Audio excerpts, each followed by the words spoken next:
ukiangalia hapa alichomfanyia huyu developer sio haki.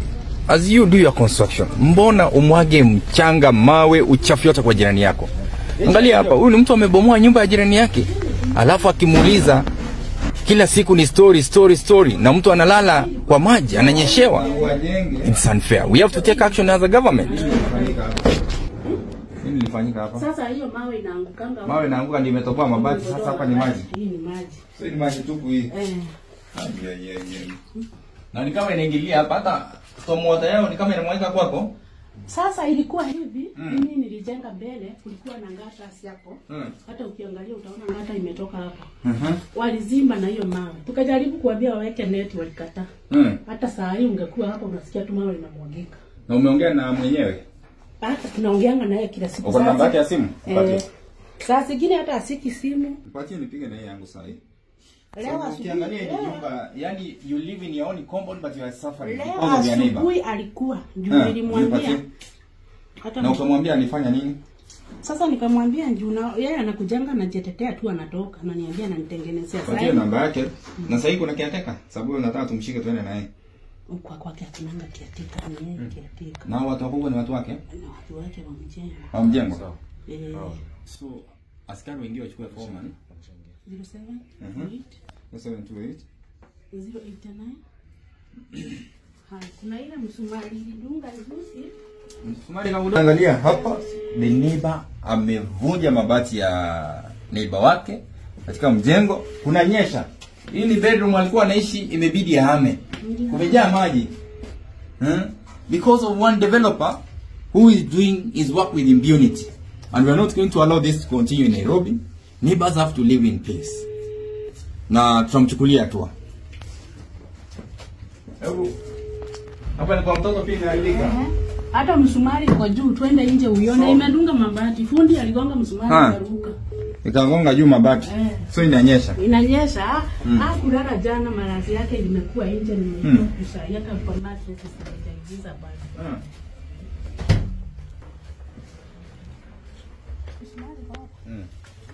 Hiyo ndio inafanya huko kunanyesha, kuna msumari kwa hapo juu. Kuna msumari? Yeye mwenyewe ndio alikuja karibu. Kitu hiyo chuma imeanguka hapo. Ilianguka ikatoboa. Ndio sasa. Na wajatoa wako replace mabati.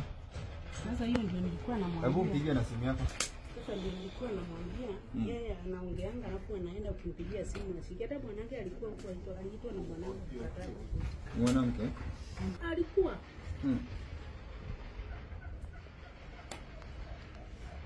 Kuna protective mechanism wanaweka hapo. Uchafu yake yote inaingia kwako. Hiyo yote inaingia. Hata umeona gari vile iko, hata amevunja mpaka. Hata gari yako amevunja, hebu tuangalie.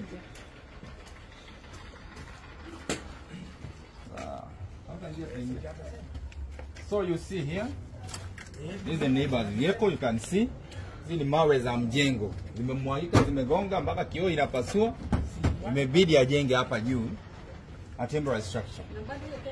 Na hii ni uchafu, and as the environment you have to come and assess and take appropriate action as far as the environment is concerned. That's why tuko hapa. Sababu huyo neighbor anafanya kazi with impunity. Ameamua kuumiza jirani yake. You can see. Yote mpaka gata zote ameangusha. Ni uchafu yote. Just come and show. Nimempasulia vioo. Ndio huko. The neighbors. Gutters yameharibu. So we are going to take action ili aweze ku take care of the damages zenye ameharibia neighbor yake, waweze kuishi kwa amani. This is utawala. This is Embakasi East. Mbona ndio hiyo ambayo ameamua kuumiza neighbor wake, wamejifungia ndani ili tuziweze kuwachukulia hatua. Na nyingine pia ni kuvunja sheria, hawezi kuwa anajenga na watu wanaishi ndani. Hiyo pia ni kuvunja sheria zile za development, and I'm going to raise it up with our colleagues in planning to also follow it up and take appropriate action.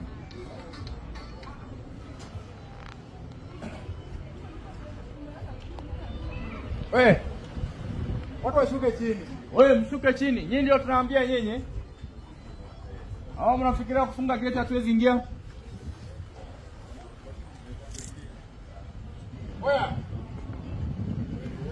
Unaona? Unaona mnatuchungulia, hii mlango tutafungua tu.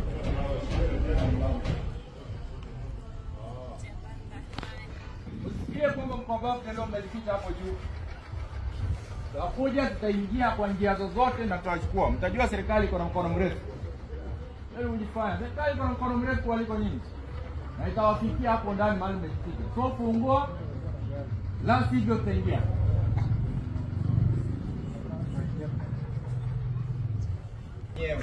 Kama mwenyewe hayuko taenda, lakini tukipita juu tutawashika. So chagua moja. Fungueni mlango bwana. Mchague moja, tupite juu tuwashike ama mfungue mtupatie mwenyewe ili tumchukulie hatua kisheria. Sahi. Nasema? Halo, habari yako? Nzuri. Mimi naitwa Geoffrey Mosiria. Nakupigia kutoka hapa Embakasi East. Wacha nikupigie na simu yangu iko chini sana sikupata. Nakutumia namba ya neighbor hapa ambaye nyumba yake imebomolewa na jirani yake. Ukuje uchukue hatua. Habari yako? Halo, habari yako? Mimi naitwa Geoffrey Mosiria. Mimi ndio katibu mkuu wa mazingira Gatuzi la Nairobi. Niko na jirani yako hapa anaitwa Elizabeth, ambaye uchafu yako yote ya mjengo inaingia kwake. Bedroom yake umembomolea. Sijui kama uko aware, umefanya yani yezi lala kwa bedroom, maji imejaa. Sasa ni vizuri umefanya kupitia. Huyo ni jirani yangu. Unajua jirani sio mtu anachagua, Mungu anachagua. Hujai kuwa na shida yoyote na ila tu hiyo tulikuwa nimemwambia. Tumeongea na yeye hiyo uchafu ikiwa hata leo asubuhi nimekuwa akanionyesha. Nikamwambia wacha vijana wapande pale juu. Kutoka zaidi yake tu nikaleta. Hebu nikuulize. Bedroom yake inanyesha ndani, maji halali ndani. Sijakata. Alafu gari yake pia umemwaga mawe, imegonga, imechafua, imeharibika. Hiyo ni yake kweli? Hata kama wewe ni jirani, hiyo ni yake kweli? Mimi sijasema ni yake. Sawa. Kama unataka ujirani wema. So sikiza, tumeissue notice hapa. Utapewa notice na watu wako. Na kama unataka ujirani wema kuja umjengee nyumba yake, umtengenezee gari yake, umtengenezee na uchafu yote utoe kwake. Hiyo iko sawa? Sasa nilikuwa nimeitwa kwa ofisi on Monday. Sawa, ukimaliza kutoka ofisi on Monday nimepeana namba yako kwa officers ndio wamekuita. Na mimi nitafuatilia, na usipoweka hivyo nitakufikisha kotini uweze kusomewa mashtaka. Siko sawa? Okay. Naongea na nani? Jina lako nani? Kwa kusema jina. Mary. Mary nani? Mary Okumu. Kwa hivyo Mary Okumu wajibika. Usiumize jirani, wajibika tafadhali. Jirani wema ndio tunanikari kama serikali kuu ya kaunti. Asante. Sawa.